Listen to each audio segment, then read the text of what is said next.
നിങ്ങൾക്ക് പറ്റുന്ന രീതിയിൽ മെഡിറ്റേഷൻ ചെയ്യുന്നത് മാർച്ച് 29 നല്ലതായിരിക്കും. നിങ്ങൾ എന്തെങ്കിലും പൂജകൾ ചെയ്യുന്ന ആൾക്കാരാണെങ്കിൽ പൂജ ചെയ്യുന്നത് എന്തുകൊണ്ടും നല്ലതായിരിക്കും. യോഗ പോലുള്ള കാര്യങ്ങൾ ചെയ്യുക. അതുപോലെ ശനിയുടേതായിട്ടുള്ള കാര്യങ്ങൾ, ശനിദേവൻ്റെതായിട്ടുള്ള എന്തെങ്കിലും കാര്യങ്ങൾ നിങ്ങൾ ചെയ്യുകയോ അല്ലെങ്കിൽ ടെമ്പിൾസ് വിസിറ്റ് ചെയ്യുന്നത് വളരെ നല്ലതായിരിക്കും. അതുപോലെ തന്നെ ബ്ലാക്ക് ടെർമലിൻ ക്രിസ്റ്റൽസ് നിങ്ങൾ ഉപയോഗിക്കുന്നുണ്ടെങ്കിൽ അല്ലെങ്കിൽ ട്രിപ്പിൾ പ്രൊട്ടക്ഷൻ ഉപയോഗിക്കുന്നുണ്ടെങ്കിൽ അതൊക്കെ നല്ല രീതിയിലൊന്ന് ചാർജ് ചെയ്ത് വെക്കുന്നത് വളരെയധികം ബെനിഫിഷ്യൽ ആയിരിക്കും.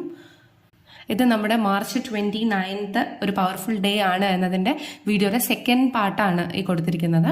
നിങ്ങൾക്ക് ഫസ്റ്റ് പാർട്ട് വേണമെങ്കിൽ പോയി കാണാവുന്നതാണ്. അതിനകത്തും കുറച്ച് ഡീറ്റെയിൽ ആയിട്ടുള്ള കാര്യങ്ങൾ പറഞ്ഞിട്ടുണ്ട്. അതുപോലെ തന്നെ നിങ്ങൾക്ക് എന്തെങ്കിലും അംബീഷൻസ് ഉണ്ട് അല്ലെങ്കിൽ നിങ്ങളുടെ എന്തെങ്കിലും നടക്കാത്ത ആഗ്രഹങ്ങളുണ്ടെങ്കിൽ ഈ മാർച്ച് 29 നമുക്ക് ശനി ദേവനോട് പറഞ്ഞാൽ അത് നമുക്ക് സാധിച്ചു തരുന്നതായിരിക്കും. നെക്സ്റ്റ് 2-2.5 വർഷത്തിനുള്ളിൽ നമുക്ക് നമ്മുടെ ആ ഒരു വലിയ ആഗ്രഹം സാധിക്കാൻ പറ്റുന്നതായിരിക്കും.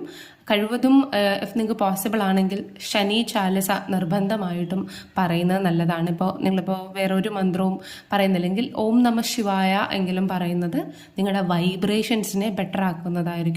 അതുപോലെ തന്നെ ഇപ്പോൾ നിങ്ങൾ റേക്കി അറിയാമെന്നുള്ളതാണ്, അല്ലെങ്കിൽ നിങ്ങളുടെ ചക്രാസ് നിങ്ങൾ ബാലൻസ് ചെയ്യുന്നുണ്ടെങ്കിൽ തീർച്ചയായിട്ടും അന്ന് മെഡിറ്റേഷൻ ചെയ്യുക, ചക്ര ബാലൻസ് ചെയ്യാൻ ശ്രമിക്കുക.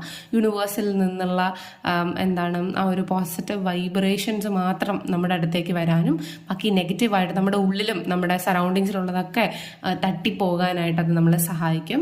ഈ ഒരു ദിവസം ഈവൻ നമ്മുടേതായിട്ടുള്ള എന്തെങ്കിലും കേഴ്സ് അല്ലെങ്കിൽ കർമാസ് ഉണ്ടെങ്കിൽ പോലും നമുക്കിത് ക്ലിയർ ചെയ്യാൻ സാധിക്കും.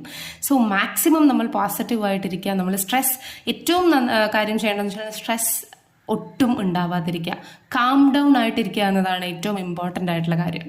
അതുപോലെ തന്നെ നിങ്ങൾക്ക് കടുകെണ്ണ വെച്ചിട്ട് വിളക്ക് കത്തിക്കുന്നത്, അല്ലെങ്കിൽ മസ്റ്റാർഡ് ഓയിൽ വെച്ച് കത്തിക്കുന്നത്, അല്ലെങ്കിൽ എള്ളെണ്ണ ഉപയോഗിക്കുന്നത്, അല്ലെങ്കിൽ എള്ള് പൊതിഞ്ഞിട്ട് നിങ്ങൾ വിളക്ക് കത്തിക്കുന്നത് നല്ലതായിരിക്കും. ഒരു ചെറിയൊരു ബൗളിനകത്തൊക്കെ ജസ്റ്റ് ചുമ്മാ ഒന്നത് കെട്ടി വെച്ചിട്ട് ഒന്ന് വിളക്ക് പല ആൾക്കാരുടെയും വീട്ടിൽ കത്തിക്കുന്നതാണ്. അപ്പോൾ ശനിയുടെ എഫക്റ്റ് ഉള്ളവരെല്ലാവരും അത് ചെയ്യുന്നതാണ്. അപ്പോൾ അത് നിങ്ങൾക്ക് ആ ഒരു സാറ്റർഡേ ചെയ്യാൻ പറ്റുകയാണെങ്കിൽ അത്രയും നല്ലതായിരിക്കും.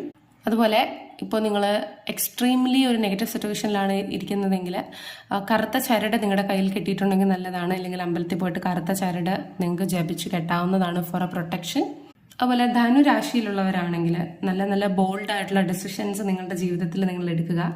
കാരണം നിങ്ങൾ ചെയ്തിട്ടുള്ള ധനുരാശിക്കാർക്ക് നിങ്ങൾ ചെയ്തിട്ടുള്ള ആ ഒരു കർമ്മയുടെ നല്ല ഫലം ആഫ്റ്റർ ദിസ് നിങ്ങൾക്ക് കിട്ടാൻ തുടങ്ങും. ആൻഡ് എനിക്ക് മകരരാശിക്കാരോട് പറയാനുള്ളത് എന്താണെന്ന് വെച്ചാൽ നിങ്ങൾ വളരെയധികം ഡിസിപ്ലിൻഡ് ആയിട്ടിരിക്കുക. കാരണം സാറ്റേൺ നിങ്ങൾക്ക് സക്സസ് തരണമെങ്കിൽ നിങ്ങൾ നല്ല ഡിസിപ്ലിൻഡ് ആയിട്ടുള്ള വ്യക്തികളായി മാറണം.